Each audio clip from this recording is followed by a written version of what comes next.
তোমার লাইফে যদি এখন আমি তোমাকে এমন একটা অপরচুনিটির কথা বলি, যেই অপরচুনিটিতে তুমি কে, তুমি কোথা থেকে আসছো, কোথায় বড় হইছো, তোমার ফ্যামিলিকে, তোমার জেএসসিতে রেজাল্ট কী ছিল, তোমার পিএসসিতে রেজাল্ট কী ছিল, তোমার স্কুলে কত রোল ছিল, তোমার কলেজে কেমন রেজাল্ট হয়েছে, তুমি আদৌ ফেল করছো কিনা, তুমি কেমন মানুষ, তুমি দেখতে কেমন, তুমি যদি সব কিছুর পরিচয় চেঞ্জ করতে পারতা তাহলে তুমি কি ইউজ করতে পারতা কিনা, তাহলে কি তুমি এই সুযোগটা ইউজ করতা কিনা, আমার প্রশ্ন এটা।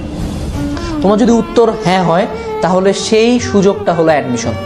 ট্রাস্ট মি, বাকি সব পয়েন্ট বাদ দাও, তুমি তোমার শিক্ষাগত যোগ্যতা যদি একবারে চেঞ্জ করে ফেলতে চাও, দ্যাট চান্স ইজ অ্যাডমিশন।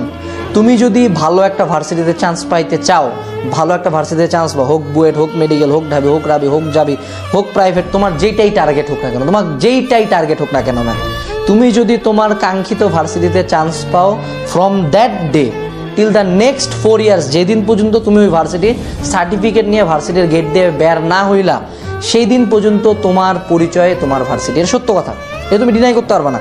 যদি একটা ভালো ভার্সিটিতে চান্স পাই যাও, হোক বুয়েট, হোক মেডিকেল, হোক ঢাবি, যে কোনো এক জায়গায় যদি তুমি চান্স পাই যাও, ওই দিনকার পর থেকে কিন্তু কেউ তোমাকে জিজ্ঞেস করবে না যে তোমার জেএসসিতে কত পয়েন্ট পাইছিল, তুমি বৃত্তি পাইছিলা, বৃত্তি পাও নাই, তোমার রোল কত ছিল স্কুলে, 30 রোল ছিল, 50 রোল ছিল, তুমি কি কলেজের পরীক্ষায় কেমন করছো, কলেজের পরীক্ষা ভালো করছো, খারাপ করছো, উদ্ভাসের পরীক্ষায় কত করছো, কোচিংয়ের পরীক্ষায় কত পাইছো, এইচ কোর্সে কত পাইছো, কোনো পরিচয় আর নাই। ওই দিন থেকে সব পরিচয় চেঞ্জ। সো তুমি কি এটা চাও না ম্যাম? তুমি কি এতদিন ধরে এই সুযোগটা চাচ্ছিলে না যে তোমার পরিচয়টা চেঞ্জ হোক, তোমাকে মানুষজন পজিটিভভাবে চিনুক? তুমি কি এটা চাও না যে তোমার বাপ মা তোমাকে নিয়ে একটা গর্ব করুক যে না আমার ছেলে এখানে পড়ে, বা আমার মেয়ে এখানে পড়ে, আমার ছেলে এই জায়গায় চান্স পাইছে, ছেলেটা অনেক পরিশ্রম করছে? তুমি কি তোমার বাবা মাকে প্রাউড ফিল করাইতে চাও না ম্যাম? তুমি কি চাও না যে তোমার আশপাশের মানুষজন, তোমার পাড়া পড়শি, তোমার পাশের বাসার আন্টি, তোমাকে যারা অপমান করছে তাদের কথাটা জবাব দিতে, তাদেরকে নিজের সম্বন্ধে একটা ভালো কিছু জানাইতে, যে না আমি এই জায়গায় পড়ি, আমি এই জায়গায় চান্স পাইছি? তুমি কি চাও না যে তারা তোমাকে একটু রেসপেক্টে দেখুক? তোমার ছোট বড় ভাই বোন চাও না যে তারা তোমাকে রেসপেক্টের চোখে দেখুক? তুমি কি চাও না? তুমি কি চাও না যে তোমার ফ্রেন্ড সার্কেলে তুমি একটা ভালো পজিশন হোল্ড করো? তুমি কি চাও না যে তোমার বন্ধুরা, তোমরা সবাই মিলে একটা ভালো জায়গায় পড়ো? শুধু একা কেন, তোমার ফ্রেন্ড সার্কেল যখন সবাই ভালো ভালো জায়গায় পড়াশোনা করবা, that will B a great friend circle. তুমি কি সেটা চাও না? আমার মনে হয় তুমি সব কিছুই চাও। এবং তুমি কি চাও না যে ভালো একটা ফিউচার কাজ ভার্সিটি তোমার ফিউচারে একটা রোল প্লে করবে? একান্ত তুমি ভার্সিটি উড়াই দিতে পারবা না। You need a great varsity to reach a certain level. হ্যাঁ, যে কোনো জায়গা থেকে রিচ করা যায়, বাট আমি একটা ভালো জায়গা থেকে স্টার্ট করলে অবশ্যই আমার ফিনিশিংটাও ভালো হবে। তুমি কি সেটা চাও না?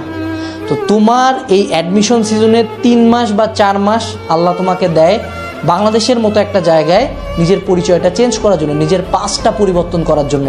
এই সুযোগ লাইফে হাতে গোনা কয়েকবার আসে, এবং সবচেয়ে বড় সুযোগ হলো এইটা। এই পরিচয়টা তোমাকে লাইফে সারা জীবন বহন করতে হবে। So use this time. 3 থেকে 4 মাস নয়, just only 3 months to 4 months, just 120 দিন বা 90 দিন, জাস্ট 90 দিন তুমি যদি পড়াশোনা করো, তুমি যদি পরিশ্রম করো, তুমি যদি সর্বোচ্চ এফোর্টটা নিজের দাও, তুমি এত কিছু চেঞ্জ করতে পারতেছো। What stopping you? তোমাকে থামাচ্ছে কে? তোমাকে থামানোর কেউ নেই, তুমি একা এখানে। তোমার সাথে উপরে আল্লাহ, নিচে তুমি, আর কেউ নাই। Just start the game man, give it your all. তোমাকে কেউ থামাইতে পারবে না। জাস্ট এইটা ইনশিওর করো যে অ্যাডমিশন টাইমে তোমার যতটুকু পড়ার কথা তুমি তার সর্বোচ্চটা পড়তেছো। তুমি তোমার 100% জানো না, তোমার 100% তোমার কল্পনার বাইরেও শক্তিশালী। You are stronger than you think, you are more talented than you think, you deserve more. তুমি পারবা, ডোন্ট গিভ আপ। জার্নিটা খুব টাফ হবে, এই 3 মাস খুব টাফ, কিন্তু